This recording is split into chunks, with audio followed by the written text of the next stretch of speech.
మందిర నియోజకవర్గం గాండ్లపెంట మండలం గాండ్లపెంట హెడ్ క్వార్టర్ నందు రాష్ట్ర ప్రభుత్వం ఏడాది పాలన పూర్తి చేసుకున్న సందర్భంగా ప్రతిష్టాత్మకంగా నిర్వహిస్తున్న సుపరిపాలనలో తొలి అడుగు కార్యక్రమంలో పాల్గొన్న హిందూపురం పార్లమెంట్ సభ్యులు బీకే పార్థసారథి మరియు కదిరి శాసనసభ్యులు కందిగుట్ట వెంకటప్రసాద్ మరియు తెలుగుదేశం పార్టీ నాయకులు కార్యకర్తలు తదితరులు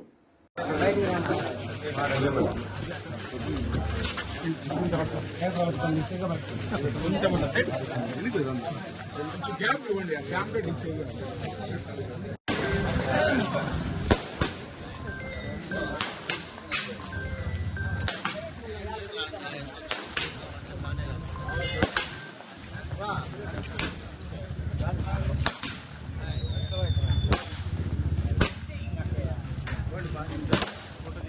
तीस